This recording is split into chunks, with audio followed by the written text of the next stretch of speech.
that are in the budget that was approved, all the specific line items, equal the same amount as the revenue that was approved.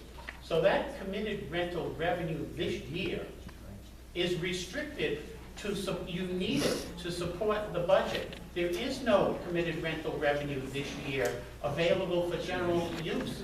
The only committed rental revenue that you can use is the accrued rental revenue from your surplus account from last year.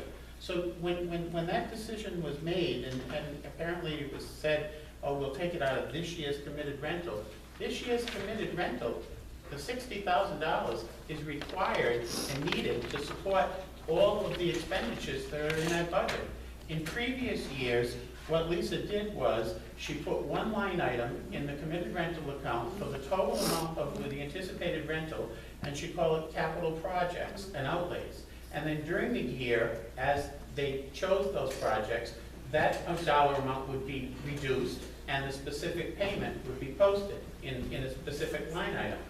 You don't have disposable committed revenue now because it has to support the entire budget. So that's how it was presented this past year, and unfortunately the town adopted it like this, and we have to follow what they've done. So we had to go in and find the $60,000, and fortunately enough, when Jason did his budget, the state aid came in higher by I think around $55,000. So we're going to use that money for them to cover that. But the problem is, Ben, I don't know, I mean, maybe this, yeah, it's a legal question for you. Again, if you're spending, if you get additional state aid above what was budgeted, because you budgeted a dollar amount for each category of revenue, and you get additional revenue beyond what was budgeted, are you free to spend that in that year, or will you be exceeding the appropriation? That's a point of controversy. Yeah, it's a controversy, because you see That expenditures. hasn't been clearly decided. So when the problem, this is the problem, and it has a lot of arms and legs in it. So you're asking really complicated questions tonight. So when the town council appropriates money, that money, that gross appropriation is supposed to be the town's obligation to fund all the educational needs of the district. That's what the law says, okay? So the town assumes that a certain amount of that revenue comes at a certain figure is gonna come from the state. When the state sends you its funds, you don't have the right to use that money for anything but educational purposes, and you cannot use any increase to supplement, to supplant your obligation to make the payment. So you can't use that money for anything but an educational expenditure. So the argument would be that that money would go into a surplus and you'd be able to use the surplus funds because you can't use it for anything else. But that's different than money that has been appropriated. So that would probably take a court decision actually to decide, because that kind of fits into a little bit of a gray area. Yeah, and I'm sorry. My guess is that a court would say, go ahead and spend it, because it's educational money from the state. And we aired But an argument could be made on the other side, as Mike said, which is that money was never appropriated ever, it's just extra money. But it is spent in almost every district that I know of every single year. It is. And a lot depends on if you think track and also worthwhile activities for the kids. I mean, we have to find a way to do it. So it's, you're kind of getting tied up on a technical issue because the money has to come from somewhere. The school committee voted to spend it. So you decided, I think, as a device, to take it out of that account In the fund because balance. you really didn't want it to touch the other funds in your carry forward balance because you hadn't made final decisions on it. So I think that was a Band-Aid approach. I was at that Yeah, you meeting. were correct. And it was something that you were going to go back and remedy, but you just wanted to target a revenue account at that time. Right. So I don't know anything about the 55,000, but you are going to have to make an adjustment. And it kind of goes to John's point that a budget is not an oil painting that once it's done, it's done, it's done. A budget is a charcoal piece of, get everybody to what it is a charcoal piece of work in that you will change the picture during the course of the year to meet the requirements of the budget, to meet your needs as they develop. So that's why you could have a surplus in one account and you get the money and you put it into another account. It's just a roadmap. You don't look at it as a static document. That's when you get into trouble. And I want to mention too, that I think the question is fair, but we tried to get creative the last time in terms of funding this, and the reason we funded those two programs was because there was a really strong turnout and a real strong But interest. you will have to reconcile it at some point. And you probably will in the next month to 2 months, once you find out what your surplus is. Mr. Chair, Mr. I think if I may, the bigger question is, if I understand this correctly, I don't understand why the town council did that. In other words, the committed rental was something that you all are aware of, and it was very successful for 3 years, and it's made a significant difference in projects to keep your property up. And when the town council voted to put it towards operational, you're basically fundraising to pay for your day-to-day. So where do you get the funds in order to maintain the field turf, in order to replace a broken scoreboard? So I was scratching my head like, I wonder why, I don't understand that. So, because the other option, Mr. Chair, frankly, is that what if Mr. Tech and the people that do all the work that help generate the rentals, what if they decided to, we're not gonna rent the facility anymore because we can't put the money back into keeping it up when you rent it? And so it's really, I love this word, it's a conundrum. It really is a conundrum because it kind of just took the legs out from a really good approach that was very successful. So now if we stop renting, who's on the hook for the rental, for that income? Isn't it the town? In other words, if we stop renting because we can't put the rental income towards the upkeep of the areas that are most heavily used, so you gotta protect your property, then you're not generating revenue, so who's on the hook for that appropriation? Isn't it the town? Yes. So it's really I don't understand how it got this way, but No, but. I guess that's all I I'm understand, proposing. things got fixed and they didn't know where the money came from, so they didn't like it, that's why they. But it was very public and transparent. I year know, after but they didn't year. like it, I'm just giving. I know that, I know, it's just, They saw something go up and they said, where'd the money come from? And they Yeah. felt like they didn't get it. but it was pretty transparent. You got a copy of the Yeah, report, well, it's I don't quite successful. So, thank you, Mr. Chair, for allowing me to comment on that. Bill, I mean, Mike? I don't understand why you're saying the town did something different this year. The town the previous year had also budgeted the rental revenue. It I was, didn't say that. it was, well, I think it was, I heard somebody say. It was split out in the past, we have had it committed, and then this year, unfortunately, the town adopted it as part of our bottom line, so I it is. disagree with Okay. that. If you go back to the budgets that were approved by the town council, you're always gonna see the rental revenue for the last several years in that line item as rental revenue. I think the difference was, Lisa this year didn't put that $60,000 capital outlay line item in her budget. I think we want to look at that. I And think you that- might be right, but I think I'd That's rather. what the difference I'd is, rather it's not wait in and her hear after budget. Lisa. So, but it wasn't that the town council did anything different than they've done the last several years that I've run the budget committee.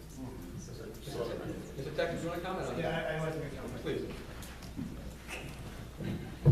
So, as I was part of that committee with Mr. Lindbergh, Mr. Johannes, and a few others out here, we sat a long time ago to create this account. And at that time, the reason we were creating that account was there was no such thing as an athletic capital budget.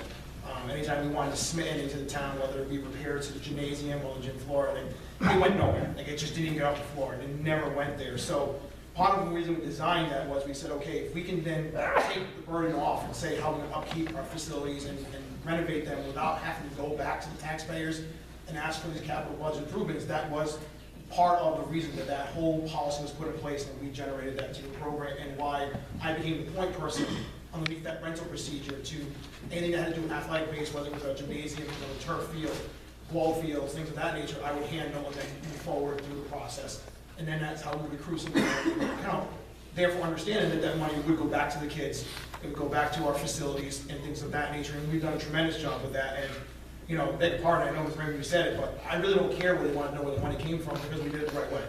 And it was very transparent. I know I'm speaking to the people who were wondering where it came out of. And we upgraded the gymnasium, and we had a lot of alumni people coming back from parent-teacher conferences and saying, wow, this place looks great, look at what's been done, the floor's been done, we got a new scoreboard. And we did that without having to go back to the taxpayers for that. And that's why I work very diligently for that. Matter of fact, I've got the Texas basketball team, volleyball team coming in to use the gymnasium this week, and they're doing a tournament tonight. So I spend a lot of hours on the phone connecting with these organizations and getting it there. And quite frankly, if this is how we're gonna change this basically funding formula to go with this way, or this procedure, I have no interest as the athletic director in becoming that point person any longer, because that money doesn't go back to athletics in any manner, it doesn't go to the upkeep of the facilities for athletics, which we're using time and time again, and through the addition of track and lacrosse, we're gonna incur more wear and tear on those facilities. There's gonna be more upkeep, and I just be wondering where all the money's gonna come for repairs that we're gonna see down the line. And so, I'm just gonna publicly put that out there as the athletic director. I have no problem working as a rental person if that's gonna be used for athletic capital budget improvements and things of our facilities. But if not, if that's just gonna become part of the standard operating procedure, budget, money, everything in them, then I'm gonna respectfully decline and say that doesn't fall into the purview of my job description to rent that field, and then I don't know who will pass on to. And if you're counting on that funding for other things like that, I've said this time and time again, and I said the last 2 months, I don't think it's a good idea. I don't think it's a good source of funding for funded programs, because we can never account for anything as far as year to year. We have a kind of a average. That could change in a heartbeat. For example, when lacrosse and track come on this spring, I don't know if Lusitano's gonna have any availability to rent that field.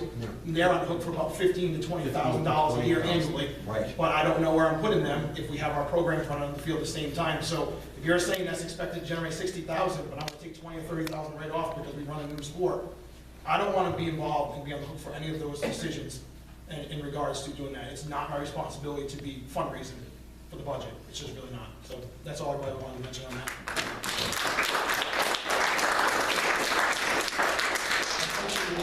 The issue with the committed rental fund balance is twofold. One, the town auditor, Mr. Savetti, previously made a ruling, or it was his opinion, that only the town council could commit funds, that it had to be the highest governmental agency of the municipality that committed the funds. And other than that, it had to be used for general education. I can't find any other school district's budget in the state that treats the rental revenue other than as a general revenue in their budget. If you can find a budget from any other school district in the state that doesn't include rental revenue to support their general operating budget, please share it with us, because we couldn't find one. And we downloaded every budget and audit report there was. So the problem is, when you do it through a committed rental account that's being done, we're concerned about the charter requirements of the expenditures. Those expenditures are supposed to go before the budget committee, before the town council, and the capital budgets before the planning board. So if you're purchasing capital or using it for capital outlay in the committed rental account, and you're not going before the planning board, and you're not having the town council sign off on it, then we're not following the charter, in my mind, and the minds of many people who serve on the other boards. And that's a big issue. The second part is, we're also supporting some salaries for this, and that was not even, nobody was aware of that either. I mean, somebody sent us a link, how do you pronounce it, LinkedIn page or LinkedIn page? I never understood how it was. LinkedIn. See, well, somebody keeps says one. LinkedIn, our business guy. A LinkedIn page where we have a facilities manager. It's not in our budget anywhere, and apparently we're paying somebody for that position, and they verified that we are paying them. But it doesn't show up in our budget, in our operating budget, as a salary. And that should be. Mike, That's not correct at all. I'm gonna address the term. Hold on, excuse me a second. Facility manager, that's not the appropriate term. We have a site supervisor that is utilized for games such as if the Express football team has a game there, whatever, we'll have someone who works to make sure there's a representative of the school department there, and that is billed within the rental rate or whatever that organization is using it. So they're charged a use of the facility itself fee, or the field fee, and then there's a supervisory / game management fee that's accrued to it. It is not a facility manager at all, and it is not anyone's particular salary. It's just a charge that is done to have someone on site to represent the school department for the use of that facility. So that would be the proper term. We're going to use the term today. Mr. Chair, if I may, it's sad that such a wonderful approach did so many wonderful things, and that we're hearing about all these things, and it's almost like it became a punitive measure. We're gonna teach the school committee by reappropriating the committed towards your operational. I don't understand why people couldn't have sat down and saw this as a win-win. I mean, if these were all concerns over the last, how long have we been doing this, 4 years? Over the last 4 years, why isn't it that people couldn't have sat down and acknowledged that this is really working out well? So let's work together, because maybe the town council would want to work together on this and say, okay, that's working well, so we'll put together a complete plan, and where you'll need some capital needs, because some of the things, many of the things that were accomplished were in the capital budget for 5, 6, 7 years and never got done. So it really could have been a win-win, or we could have been a model, and now it's just, it's like, it's a, He's you gonna know make it what go to zero, contest, so. which is, that's what you're gonna get, Mike, out of this. You put all that policy and procedure and all that stuff around, it makes it go to zero. So you either get 60 grand Well, or you get I zero. think- So you can have all the policies and everybody can be on board, and he says, I'm done, and you get zero. Well, quite honestly, John. I'd rather get 60 grand, which is 0.0025% of the whole budget. Thank you. So I, you know, raise some funds here and use them to do some good things, and you want to have more policy and procedure on top of the No, I wanted to So you know every little dollar he's spending, you want to approve every dollar he spends. I don't I wanted to approve go every through dollar. that. Excuse me.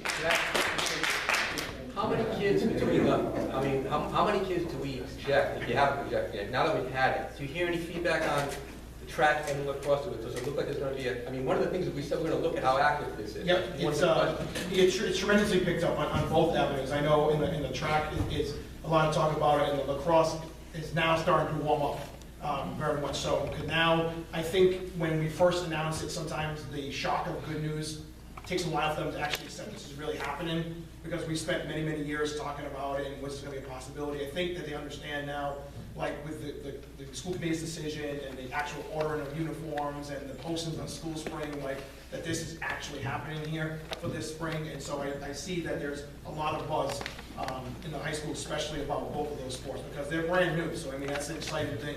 We always usually talk about taking it away. This is the case where we actually added something, so it's good. It's really good, actually. I've had a lot of kids come up to me, you know, I'm involved in the high school and middle school a lot, and I've had a lot of high school kids come up to me and express, they're really interested and excited about this. I think it's a good expensive money, and if we have to get creative to fund it, we have to get creative to fund it. It's worth it. Well, my biggest thing is I'll just invite the committee. I know some of you have been, but if all the committee members haven't, come by the high school gymnasium. Just come and step in and walk and see what's been done. We invite the town anytime to come in and take a look at the way we redid the bleachers, the painting on the wall, the scoreboard, the lighting, the floor has been stripped down and repainted and with a new decal in the center. Come see what that money actually did, and you'd be impressed. And the answers are open here because we've been transparent the entire time. So Yeah. I'm not bashful about it at all. I don't hide behind it at all. I'm very proud of the work we've done. And I think that they would be very impressed too in the money we've saved from a capital standpoint, have to go forward for additional funding when we have it. Mr. Lombardi, Mr. Lombardi, did you have a comment, Mr. Lombardi? No, I just, Mike, I mean, I think that we would agree that, okay, the $60,000 comes in general, but wouldn't we want to put at least something aside for a reserve fund for capital in the future? And I agree with you, the capital does need to come to the council. It has to be bid, it has to be approved by the council. But what I'm saying is, all right, we're taking 60 and we're not putting any money aside, which is setting them up for failure. I mean, now the gym floors are not going to be done, the scoreboard's not going to be fixed, which it isn't, and things like that. So, I mean, I think that although, you know, it's coming in at 60, I mean, we need to put money aside for capital. As a sneaky accountant, I would call everything maintenance. But We have the gym floor, maintenance of the floor, maintenance of the scoreboard, I'll call everything maintenance and just run it through. So, Mr. no, well, there is a requirement over $5,000 has to be paid. I mean, there's a requirement. Do you think you can get through this year? I know that we've committed the funds for more than 100 children, so they'd be able to participate in the sports. Do you think you can get through this year, and then maybe Well, no, we it's can getting take out of Mr. another Lindbergh's fund. suggestion, and when the budget, when that whole process comes, when the time comes to do that, we could sit with the town council and work something out with regard to the funds for years going forward? I think that would, you would be asking me just to take a guess. And I think that, you know, we're in November and it's awful early still within the school year as far as, we may be 5 years fiscally in there, but we don't really start sports until September. So to project that out now, I would think I would be just taking a wild guess at it. So I don't like to do that. I'm more confident given reports as how far we're going to be close to the end when we get to the spring season. Once I've done 2/3 of the sports season's over, now I can project just in the final sports. But If I may, to your point, give us a chance to do that. Let me sit with Matt and Lisa, and also allow us to come back with a committed rental expenditure plan, because that's what we've always done each year to the committee. we've come back with the plan of, depending on what's generated, the price